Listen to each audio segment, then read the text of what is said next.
ఆవేశ లక్ష్మి ఎందుకు hand cut చేసుకున్నావు నువ్వు? ఎందుకు కన్నా నువ్వు నాతో మాట్లాడట్లేదు? నీకు తెలుసు కదరా నువ్వు నాతో మాట్లాడకపోతే నేను నీతో ఉండలేనని. సరే వస్తున్నాను, నా గర్ల్ ఫ్రెండ్ రా, మీ అందరి ముందు బిల్డప్ కొడదామని చెప్పి ఒకసారి టైం పాస్ కోసం లవ్ చేశాను. ఇదేమో సీరియస్ గా కూర్చుంది ఇప్పుడు. కన్నా ఎందుకురా నువ్వు నా ఫోన్ ఎత్తట్లేదు? కన్నాని కాదు అన్నాని పిలు. నీతో ఉంటే కెరీర్ మీద జాబ్ మీద సీరియస్నెస్ రావట్లేదు, లవ్ మీద కూడా సీరియస్నెస్ రావట్లేదు నాకు. ఇన్నాళ్ళు నువ్వు నా లవ్ ని సీరియస్ గా తీసుకోలేదా? ఇప్పుడు ఇప్పుడు తీసుకోరా. అది కాదమ్మా, నీతో ఉంటే వాటి గురించి ఆలోచించుకోలేకపోతున్నాను నేను.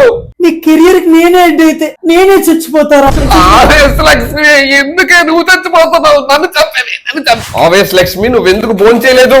నువ్వు కలవడం మానేసుగా. నేను ఆఫీస్ లో ఉన్నాను, బిజీగా ఉన్నాను, ఖాళీగా లేను, నాకు రావడం కుదరదు. నువ్వు తిను. నువ్వు తినిపించు, అప్పుడు తింటా. ఎలా తినిపించమంటావే?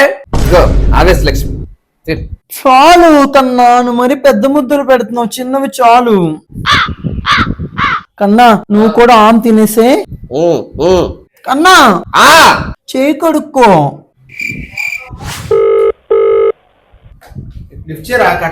అది పెద్ద టార్చర్ రా బాబు, వద్దు. అన్నయ్య చెప్పు చెల్లమ్మా. తనకు ఒకసారి కాన్ఫరెన్స్ కలుపువా. సరే అమ్మా. చెప్పరా. Happy birthday.